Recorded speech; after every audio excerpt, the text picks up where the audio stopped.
salatun nawafil. Sembahyang-sembahyang lain kemarin kita sudah bahas. Di sini kita akan bahas tentang masalah salat witir. Yang kadang-kadang orang melaksanakan salat witir itu cuma di Ramadan. Kadang-kadang. Tapi alhamdulillah di sini sih insya Allah. Jadi ini salat yang sebenarnya paling disukai oleh Allah Subhanahu wa taala. Innallaha ta'ala witrun yuhibbul witr. Sungguhnya Allah Subhanahu wa taala itu tunggal dan dia senang pada yang ganjil itu. Jadi kalau kita sholat witir itu sungguhnya kita lagi sedang dicintai oleh Allah Subhanahu wa taala.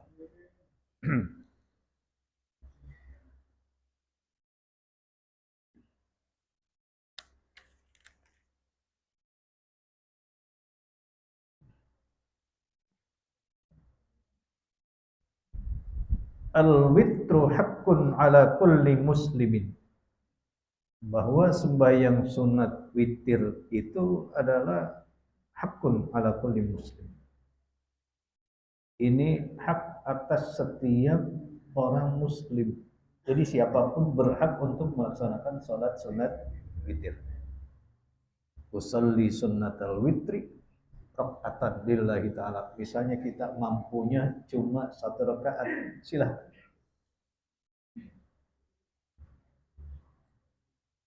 Faman ahabba ayutira bi khamsin.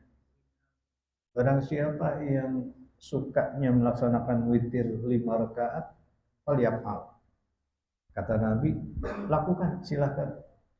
Kalau yang suka 5 rakaat. Tetapi karena ini memang melaksanakannya di waktu malam, ada hadis Nabi yang menjelaskan bahwa sholatul lail mahna mahna. Jadi sembahyang malam itu memang dilakukan 2 rakaat, 2 rakaat. Kan ganjil, iya, 1 rakaatnya nanti akan terpisah. Jadi sampai 5 rakaat. Kok ada yang melaksanakan, ini memang kalau kita pahami hadirin, salat yang paling aneh ini adalah salat witir. Ada orang yang melaksanakan pakai tahiyat awal atau enggak pakai tahiyat. Ada yang melaksanakan 2 rakaat ditutup dengan 1. Kemudian ada juga yang melaksanakan sekaligus usolli sunnatal witri salah rakaatin, tapi 3 rakaat cuma nggak ada tahiyat awal. Mereka tuh bablas, jadi habis 2 rakaat langsung naik lagi sampai disambung terus. Ini sembahyang yang paling aneh memang. Namun ini kalau indah Syafi'i, menurut pandangan ya madhab Imam Syafi'i, itu dilakukannya 2 rakaat kemudian 1 rakaat. Itu disebutnya dengan witir. Waman ahabba ayutiru bisalasi falyafal. Siapa yang pengen melaksanakannya 3 rakaat, ya lakukan. Nah, kebanyakan di kita nih pada saat sembahyang tarawih itu 5 rakaat apa 3 rakaat? 3 ya. Itu langsung 3 rakaat apa 2 rakaat ditambah 1? 2 rakaat ditambah 1. Ya. Karena pada intinya witir itu harus dilaksanakan ganjil. Wa man ahabba ayutira biwahidatin, siapa yang suka melaksanakan witirnya cuma 1 rakaat, usolli sunnatal witri rakaatan lillahi ta'ala, enggak apa-apa. Kata Nabi, falyaf'al, lakukan kalau emang kita sanggupnya atau mau melaksanakannya 1 rakaat. Wal Baihaqi wal Hakim, hadis riwayat Imam Baihaqi dan Al-Hakim, autiru bi khamsin aw sab'in aw tis'in aw ihda asyarata. berwitirlah kalian, silahkan. Artinya laksanakanlah sholat witir itu kalau mau 7 rakaat, 9 rakaat, atau 11 rakaat. Dulu ketika membahas soal ini, ke Istiqori Bogor, ya, dia menjelaskan bahwa 11 rakaat yang dilakukan oleh Nabi itu bukan tarawih, tapi sholat witir. Jadi tarawih itu enggak 11 rakaat. Tarawih itu dilakukan sebetulnya ketika Umar bin Khattab berijtihad, tarawih itu dilakukan 20 rakaat. Kalau sekiranya saya ketagihan dan saya mau pengen melakukannya sampai 40 rakaat pun sebetulnya, cuma kan Umar bin Khattab dia melihat juga kebutuhan orang-orang tersebut. Bahkan ada yang bilang, kalau sekiranya saya ini cuma sendiri, nggak ada yang ngikutin, pasti saya sembahyang 40 rakaat untuk sembahyang tarawih. Nah kira-kira hadirin misalnya nih diajak tarawih, yang sebelah 20 rakaat, yang sebelah 10 rakaat, ditambah sama witir, atau 8 rakaat ditambah witir 3, jadi 11. Milih yang mana?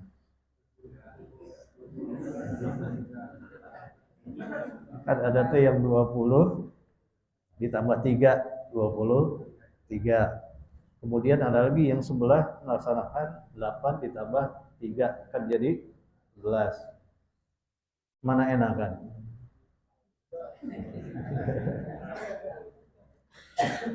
Ini kadang-kadang nih arisan RT nih misalnya nih, misalnya contoh bukan di sini bukan. Ada salah seorang ustadz, udah apa? Kita kan namanya habis arisan makan juga tadi baru cuma separohnya. Yang 11 rakaat aja gitu kan. Ada tawaran kayak begitu tuh. Kemudian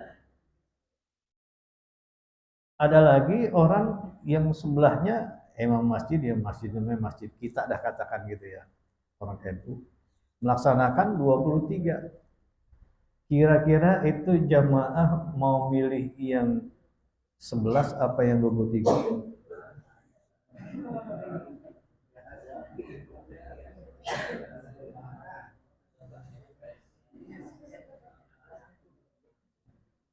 Padahal kalau kata ke Istiqori itu bukan melaksanakan taraweh, kalau 11 itu witir Nabi kita Muhammad sallallahu alaihi wasallam. Jadi sembahyang witir itu banyak pilihan. Yang penting ganjil. Boleh 3 rakaat, boleh 5 rakaat, boleh 7 rakaat, boleh 9 rakaat, boleh 11 rakaat. Nah, ini hendaknya apa yang sudah ditanamkan orang tua kita, ya jangan kita rubah. Ternyata orang tua kita ini fondasinya dari dulu udah kuat, ya. Misalnya Masjid Al-Mukminun, jamaahnya ngusulin PDKM, efisiensi waktu. Kita kan tadi buka terburu-buru. Gimana? Boleh dah sekali-kali 11 rakaat aja. Kira-kira DKM mau nggak tuh memenuhi tuntutan?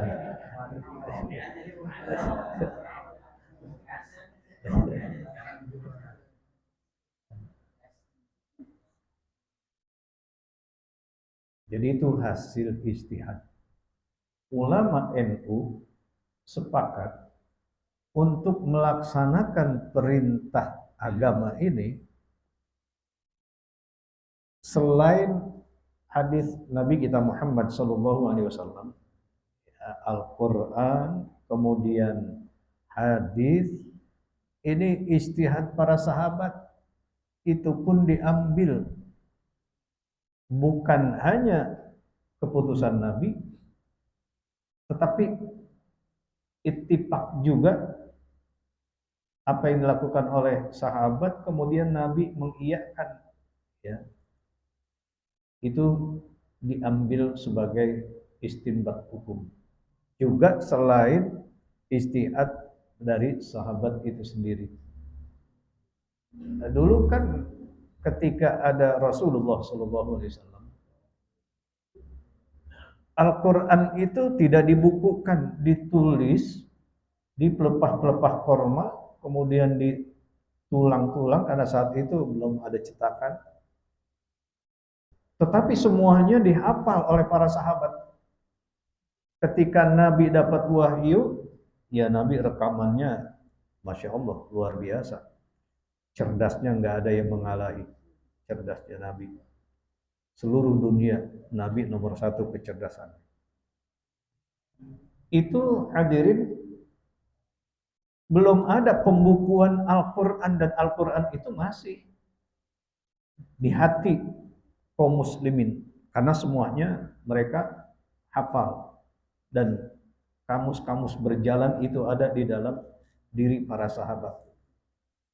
Baru ada usulan itu pada saat Khalifah Utsman ibnu Affan. Melihat banyak umat Islam yang berguguran, terutama para penghafal Al-Quran, makanya dipanggil sekretaris Nabi yang saat itu selalu mendampingi Nabi, Zaid bin Thabit diantaranya.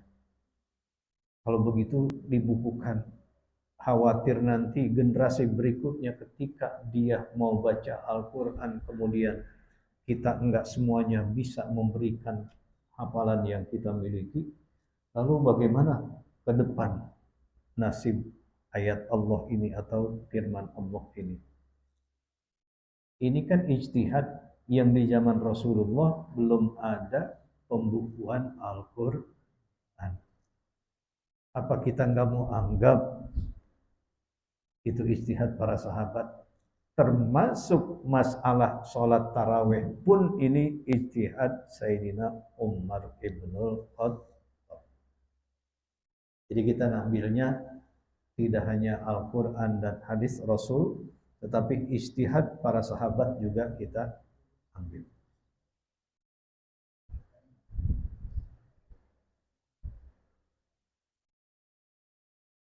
Wa Muslimun, hadis riwayat Imam Muslim wa Tirmidzi, dan Imam Tirmidzi an Jabir, dari Jabir, man khafa alla yaquma akhirul lail falyutir awwalahu. Barang siapa yang merasa khawatir nanti kalau saya sembahyangnya witir itu di akhir waktu, di akhir malam, saya takut nggak bisa bangun. Maklum musim hujan begini kadang-kadang tidur enak gitu kan. Makin pagi makin dingin dan selimut makin ditarik, bantal makin disikat misalnya. Ya kalau Panji Zainal memang bantalnya bisa jalan.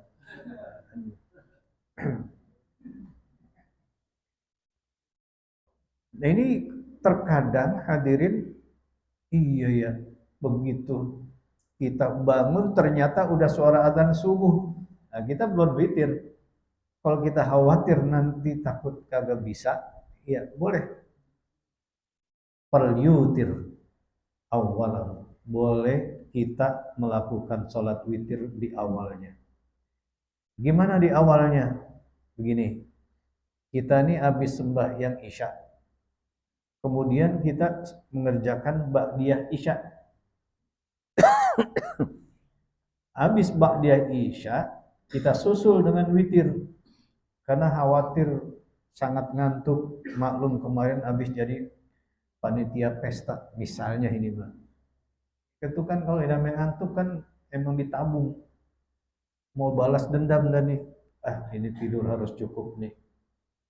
Nah akhirnya karena khawatir takut nanti nggak bisa bangun malam, nggak bisa qiyamul lail, dia sembahyang witir habis bayang sunat ba'diyah isya. Itu boleh dilakukan seperti itu.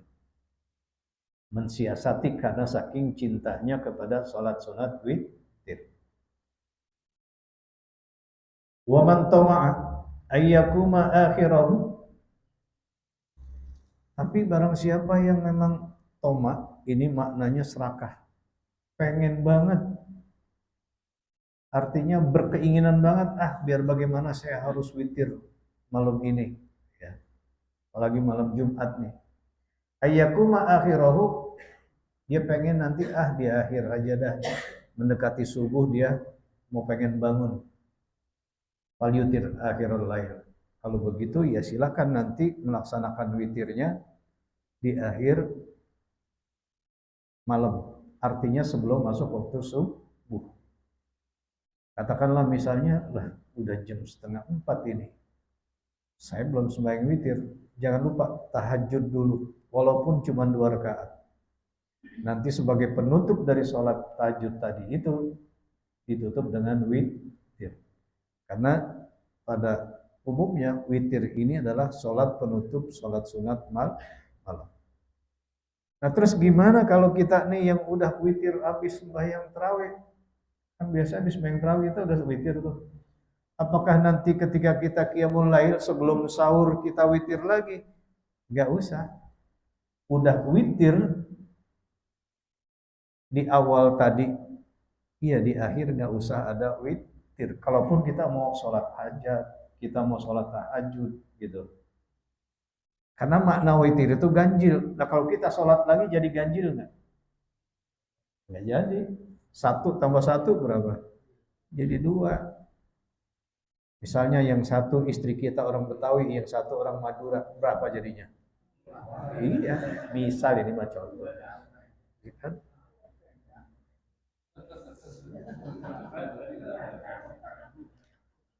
Ini kata Bang Jaya ini.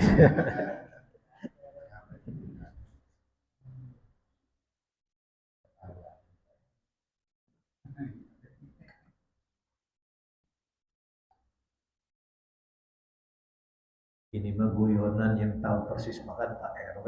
Iya. Iya.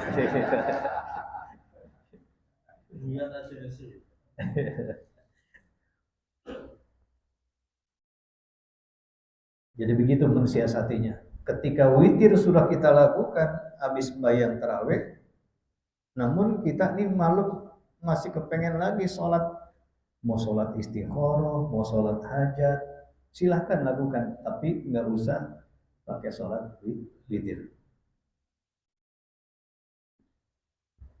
Jadi wa man tama ayyakuma akhirahu fal yutir akhiral lail. Siapa yang masih berkeinginan untuk melaksanakan sholat witirnya nanti aja dah. Dia pengen bangun malam nih melaksanakan sholat hajat.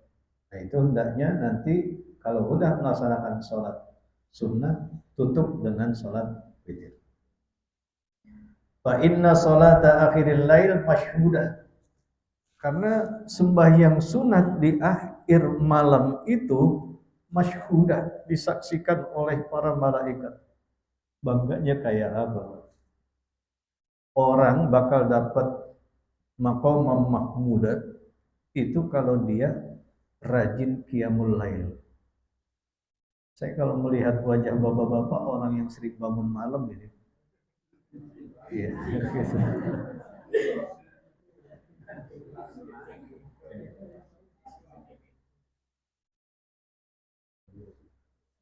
Wadhalika afdal, dan itu yang lebih afdal melaksanakannya di akhir malam, di penghujung malam maksudnya, sebelum melaksanakan sholat subuh. Satu-satunya sembahyang yang disaksikan oleh malaikat begitu banyak sholat subuh, makanya paling berharga. Dan coba saksikan, orang yang rajin sembahyang subuh, Allah akan berikan ketenangan dalam jiwanya. Dia tidak perlu mikirin motor orang, mobil orang. Benar. Orang yang rajin sembahyang subuh berjamaah.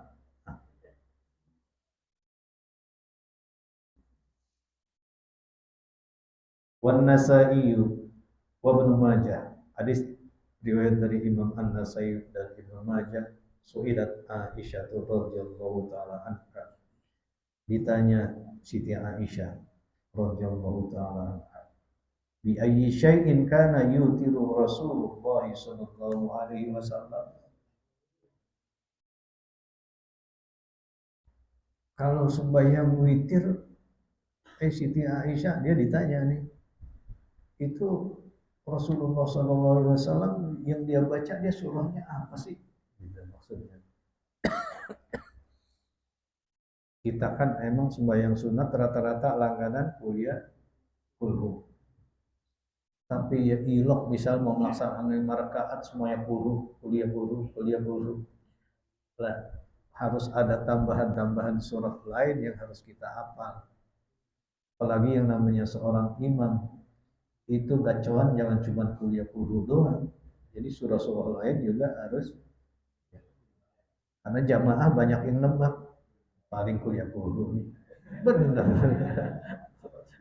Gitu. Qalat Siti Aisyah menjawab, karena yaqra'u fil ula sabbihisma rabbikal a'la. Ini udah tepat nih. Pokoknya masjid-masjid orang NU ini saya perhatikan, kalau dia baca atau sholat witir udah pasti di rakaat pertama nih, kan melaksanakan kan 3 rakaat tuh. Di rakaat pertama dia baca sabih is. Ya. Jadi imam ini udah wajib nih yang namanya sabihis harus hafal. Tapi ada juga orang yang begitu coba-coba, kan ada yang sama surat Asy-Syamsi nih, ya. Itu kadang-kadang baca sabihis larinya ke Asy-Syamsi. Biarin nggak apa-apa. Nah, cuman yang di belakang nih sebagai makmum bantu juga tuh kalau orang keliru ya harus dibetulin. Nah si imam pun harus dengerin makmum juga. Oh iya berarti saya keliru nih. Gitu. Sama at-tini, sama wal asri itu bisa suka keliru juga. Ya. Wa aminus solihati. Itu kadang-kadang orang nyambungnya wa tawasau padahal lagi baca watini.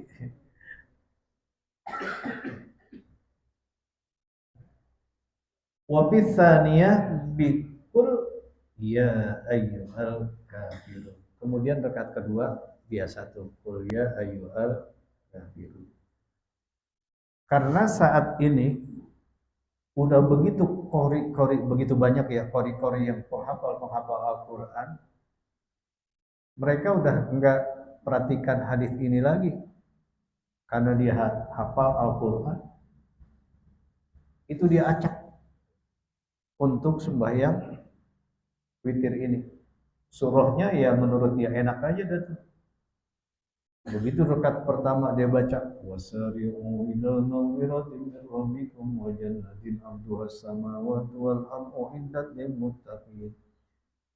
Padahal sepanjang apapun kalau kita baca surah yang potongan-potongan begitu dibanding dengan yang kita baca surah pendek Alam Taro misalnya, Alam Nashrah, itu pahalanya lebih besar kita baca surah pendek tapi full. Boleh kalau mau dapat yang full Al-Baqarah satu surah.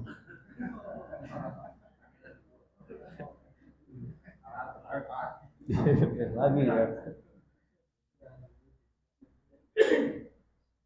Juga ada yang baca Al-Quran ini terbalik. Saya pernah satu ketika anak muda jadi imam, kemudian usai ini di masjid saya ini, saya datang terlambat, dia baca pertama idaja, kemudian berikutnya dia baca Alam Nashrah. Sini. Ente belajar fikih di mana? Gitu kan. Maaf, ini ngingetin. Baca Al-Quran itu dari atas ke bawah, bukan dari bawah ke atas. Makanya coba lihat ulama-ulama kita nyusunnya. Tarawih dari rakaat pertama Al-Hakumut Takasur Qul huwallah wal asri Qul huwallah wailul likulli Qul huwallah terus sampai tabat. Nggak ada yang mereka itu acak-acakan bacanya, teratur dari atas sampai ke bawah. Nah ini harus ditularkan juga kepada generasi kita. Kalau mereka ini mungkin nanti keliru, ya tegur. Kewajiban kita untuk ngasih tahu.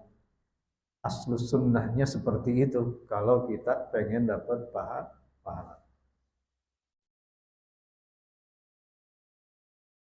Bisa dipahami ya Pak ya.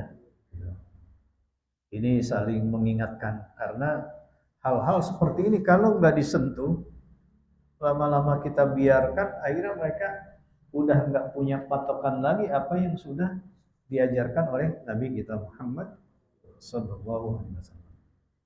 Jadi kita melakukan ini berdasarkan ilmu yang diajarkan oleh Nabi kita Muhammad Sallallahu Alaihi Wasallam. Wa bisalisati, adapun pada rakaat yang ketiga, ini rakaat terakhir dan ini bikul huwallahu ahad wal muawwidzatain. Bacalah kul huwallahu ahad, kemudian juga kul a'udzu birabbil falaq dan kul a'udzu birabbin nas. Kalaupun kita mau cuma ngambil satu rakaat, jangan lupa 3 surah tadi itu. Al-Ikhlas, Al-Falaq, An-Nas. Saya yakin hafal semua itu. Ya. Insya Allah.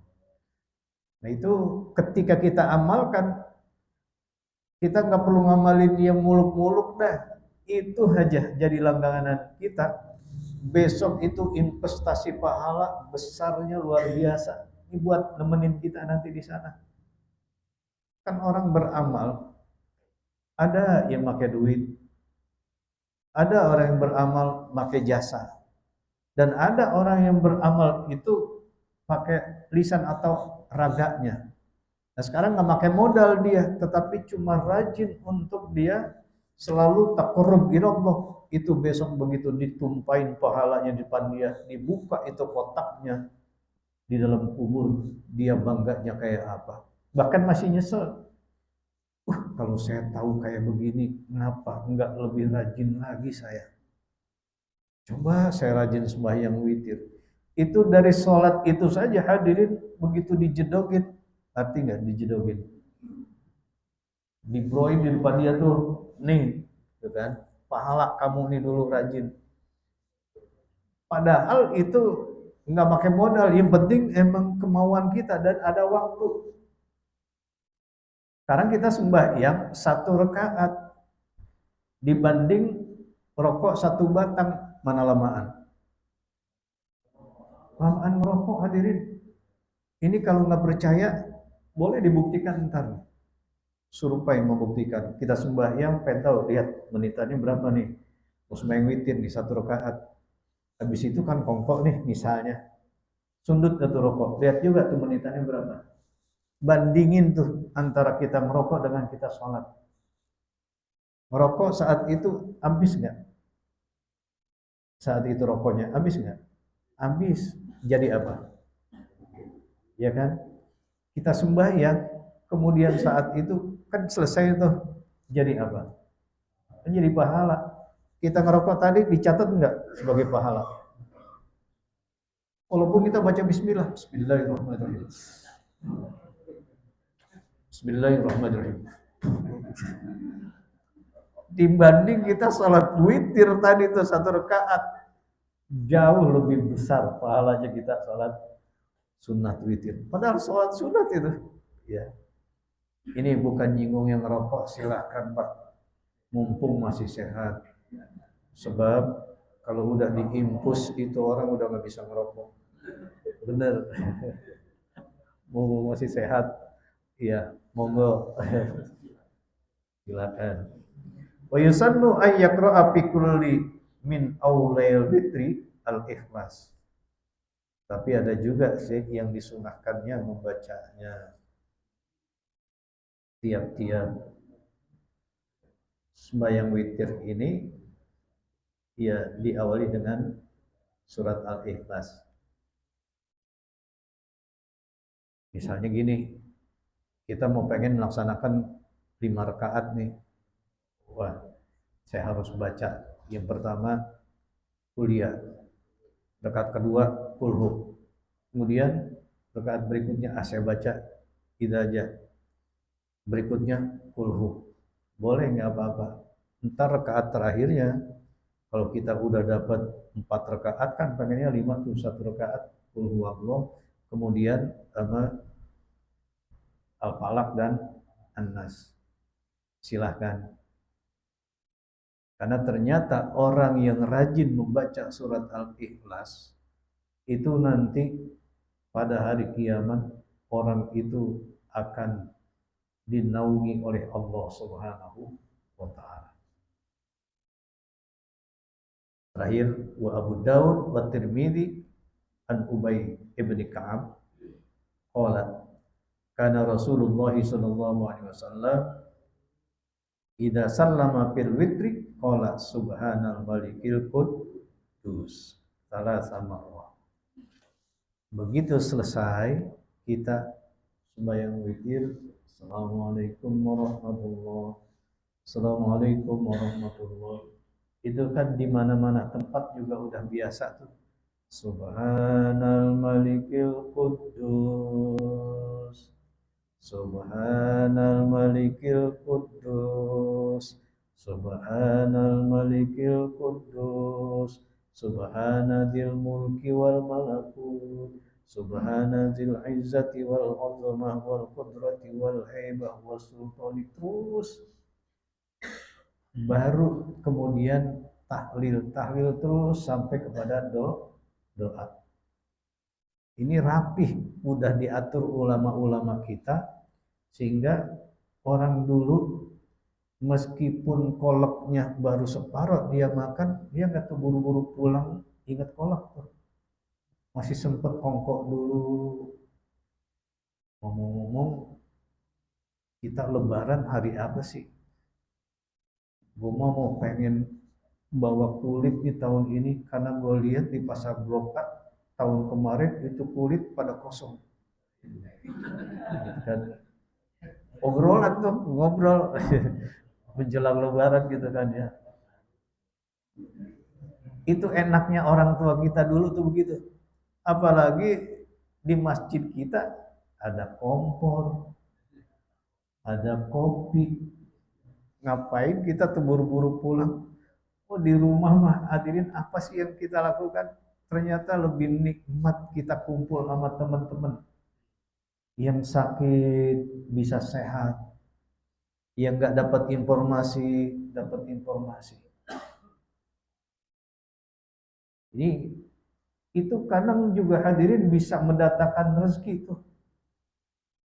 Samsudin sini kerja di mana? Ini lagi kerja. Oh, udah besok ini di samping rumah saya ukur ya.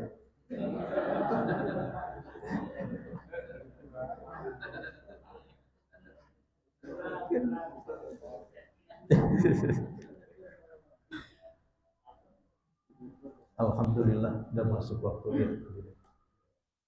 Ada pertanyaan sebelum kita tutup?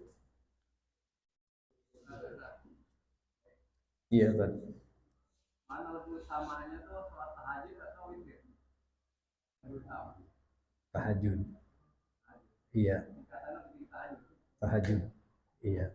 Jadi kalau kita nih bangun malam jangan lupa walau rakaatain, walaupun kita cuma 2 rakaat. Tahajud dulu. Gitu. Baru ditutup dengan witir. Iya, iya.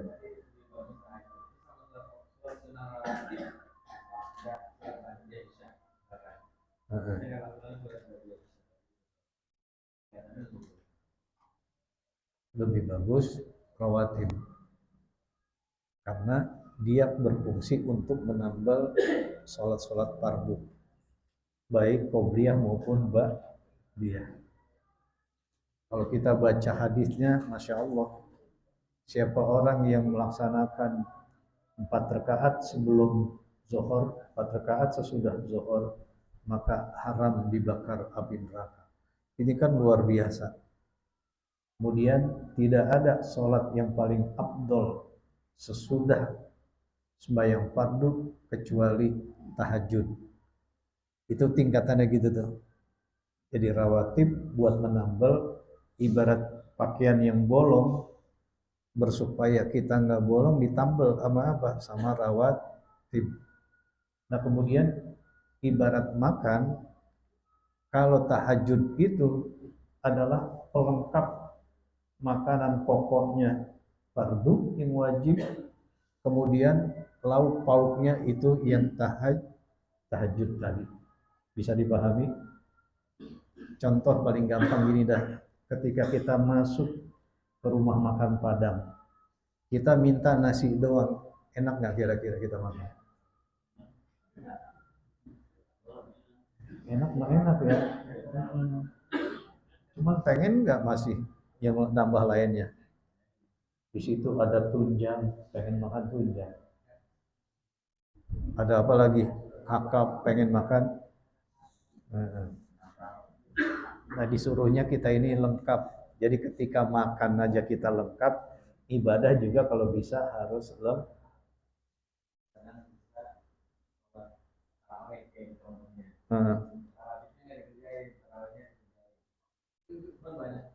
Iya.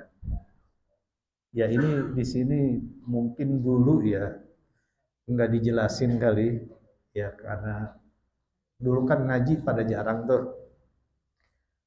Kata saya ini lebih afdol mendahulukan dulu rawatib. Contoh, begitu kita udah sholat isya, kan ada ba'diyah. Sholat dulu ba'diyah isya, baru sholat taraweh. Itu yang bagus begitu. Itu sejak saya jadi remaja, mulanya dulu ke Muhammad Hashim ngajar di sana, saya ajuin pertanyaan yang sama seperti ini. Akhirnya sampai sekarang dirubah dah tuh. Karena dijelasin, kalau guru yang jelasin kan orang paham tuh, yang para imam-imam dulu tuh. Dulu juga sama, begitu habis sembahyang isya, Waalaikumsalam warahmatullahi, doa, habis doa, sallu ini salat tarawih rakaat jami rahimakumullah, langsung pada bangun gitu. Padahal ba'diyahnya belum dikerjain. Jadi ini bukan mengubah tapi menambah. Kita cari afdolnya. Kan tingkatannya gitu tuh. Tarawih cakep, apalagi qobliyah atau ba'diyah. Paham? Wallahu a'lam bishawab. Al-Fatihah.